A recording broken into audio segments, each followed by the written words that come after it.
और परिवार से दूर शहर में पढ़ाई करने आई थी। शहर में एक छोटी सी बस्ती में उसने एक छोटा सा कमरा किराए पर ले रखा था, जिसमें वो अपना गुजारा कर रही थी। उमा के माँ बाप बहुत ही गरीब थे और बड़ी मुश्किलों से इंतजाम करके वो उमा की पढ़ाई के पैसे भिजवा पाते थे। इतने पैसे से मेरा क्या होगा, मुझे तो कुछ करना ही होगा, ऐसे मुझे भी परेशानी होगी और बाबूजी को भी। जब उमा के बाबूजी की चिट्ठी आई कि घर की छत गिर गई है, जिसकी वजह से वो इस बार कम पैसे भेज रहे हैं। उमा उस दिन बड़ी ही परेशान थी। वो शाम को बाजार से कुछ सामान लेने के लिए किराने की दुकान पर खड़ी ही थी कि तभी वहाँ एक चाइनीज लड़की आई और दुकान से पूछने लगी, क्या यहाँ आसपास कोई सस्ते में मुझे किराए पर कमरा मिल जाएगा? टीना इतना पूछकर चली जाती है, पर पीछे से उमा जल्दी से जाकर उसे रोकती है।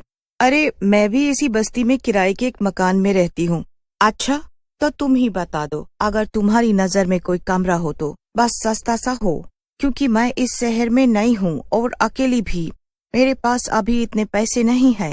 हाँ, मेरा हाल भी कुछ ऐसा ही है। अगर तुमको एतराज ना हो तो तुम मेरे साथ रह सकती हो, हम किराया आधा आधा बांट लेंगी। अरे वाह, ये तो अच्छा आइडिया है, मुझे कोई दिक्कत नहीं है। बस फिर शीना और उमा दोनों एक साथ रहने लगती हैं। दोनों की काफी अच्छी दोस्ती भी हो जाती है, पर कुछ दिनों बाद दोनों को पैसे की बड़ी परेशानी होने लगती है। दोनों के पास ही ज्यादा पैसे नहीं बचते। समझ नहीं आ रहा क्या करूं, बाबूजी से भी पैसों के लिए नहीं बोल सकती। मेरा तो इस दुनिया में कोई नहीं है, मैं तो किससे पैसे मांगूंगी? इस शहर में अगर रहना है तो हमें कोई काम तो देखना ही पड़ेगा। अरे, पर तुम तो कॉलेज जाती हो, तुम कैसे कमा पाओगी? हम क्या कोई छोटा मोटा काम नहीं कर सकते? कोई छोटा मोटा काम ही खोल सकते हैं। कॉलेज से आने के बाद हम दोनों मिलकर कर लिया करेंगे। दोनों बहुत सोचती हैं, पर उनके दिमाग में कोई आइडिया ही नहीं आता। उसके बाद दोनों को बड़ी तेज भूख लगने लगती है। शीना फटाफट दोनों के लिए नूडल्स बनाकर लाती है। नूडल्स खाते खाते उमा के दिमाग में आइडिया आ जाता है। आ गया आइडिया, बताओ बताओ क्या आइडिया आया? Chinese food. तुम इतना बढ़िया चाइनीज बनाती हो ना कि कोई भी खाकर दीवाना हो जाए। और यहाँ आसपास बस्ती में कोई भी चाइनीज नहीं बेचता सिवाय वो मोटे के, पर वो इतना महंगा देता है कि बस पूछो ही मत। अगर हम चाइनीज बेचना शुरू कर दें तो देखना, हमारी दुकान बहुत बढ़िया चलेगी। हाँ, आइडिया तो बढ़िया है, मैं भी सारी चाइनीज चीजें बनाना जानती हूँ। हम कल से ही ये काम शुरू कर देते हैं और तुम उसमें मेरी मदद कर देना। शाम को बाजार में भीड़ भाड़ भी काफी रहती है और सब लोग खाने निकालते हैं। हाँ, हम अपनी चाइनीज फूड का रेट कम रखेंगे तो देखना सब आएंगे हमारे पास।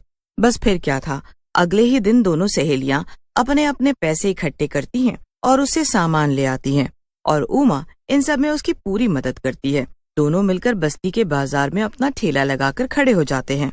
आइए आइए और स्वादिष्ट चाइनीज खाकर जाइए। आइए ना भैया, बस 10 रुपए से शुरू है, कोई भी आकर खाओ, बस 10 रुपए में। लोग 10 रुपए का नाम सुनकर हैरान रह जाते हैं और उसका चाइनीज फूड आकर खाने लगते हैं। जब लोग चाइनीज खाते हैं तो बस खाते ही रह जाते हैं। पहले दिन ही उनके यहाँ ऐसी भीड़ लगती है कि बस 2 घंटे में ही सब सामान खत्म हो जाता है। मुझे तो यकीन नहीं हो रहा हमारा सामान सारा बिक गया, पर मुझे तो पूरा यकीन था कि तुम्हारे हाथ का चाइनीज फूड खाकर सब उंगलियां चाटते रह जाएंगे। फिर दोनों खुशी खुशी घर आ जाती हैं। घर आकर वो दोनों मिलकर पैसे गिनती हैं और पहले दिन की कमाई से दोनों बहुत खुश हो जाती हैं। इससे अब तुम कल ही सबसे पहले अपने कॉलेज की फीस भर देना, बाकी पैसों से हम कल और सामान ले आएंगे। दोनों उस रात सुकून से सो जाते हैं। अगले दिन उमा अपने कॉलेज की फीस भी भर देती है। कॉलेज से आकर दोनों मिलकर बाजार से सामान लेकर आते हैं और फिर दोनों मिलकर सब सामान तैयार करके बाजार में भी लगा देते हैं। बाजार में पहुंचते ही लोगों की भारी भीड़ जमा हो जाती है। अरे बेटा, मेरे घर बहुत सारे मेहमान आए हुए हैं, तू जरा जल्दी से मुझे 10 प्लेट मोमोज और 100 रुपए के फ्राइज पैक करके दे दे। जी आंटी, बस अभी देते हैं। अब तो रोज ही शीना और उमा के चाइनीज फूड के ठेले पर इतनी भीड़ रहती थी कि सामान थोड़ी ही देर में खत्म हो जाता है। मोटे लाल की दुकान शीला और उमा के चाइनीज फूड की वजह से बिल्कुल ही चलना बंद हो जाती है, जिसकी वजह से उसे बड़ा दुख भी होता है और उन लड़कियों की तारीफ सुनकर उसे गुस्सा भी आता है। एक दिन वो खुद ग्राहक बनकर उनके ठेले पर ही पहुंच जाता है। आज जरा खा कर तो देखूं कि ऐसा क्या है इन लड़कियों के चाइनीज फूड में जो मोतीलाल की दुकान में न... मोटेलाल जब उन लड़कियों के ठेले का चाइनीज खाता है तो खाता ही रह जाता है। उसे तब समझ आता है कि आखिर सच में शीना के हाथ में गजब का स्वाद है और दाम भी इतने कम हैं। मोटे लाल को अब उन दोनों से चिढ़ होने लगती है, पर उसे समझ ही नहीं आ रहा होता कि वो आखिर करे तो क्या करे। अब एक दिन शीना की तबीयत बहुत बिगड़ जाती है।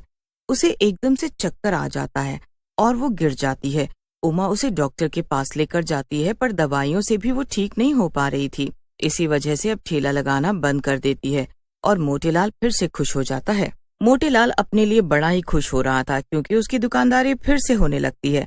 पर इधर शीना की हालत को देखकर उमा बड़ी परेशान होती है। वो उसे हर हॉस्पिटल में दिखा लेती है, पर शीना की तबीयत में कोई सुधार नहीं आ पा रहा होता। एक दिन की बात है, जब शीना एकदम बीमार की हालत में बिस्तर पर पड़ी होती है और उमा उसके पास बैठी होती है, तो शीना उमा से बोलती है, मेरी वजह से अब हम ठेला भी नहीं लगा पा रहे हैं।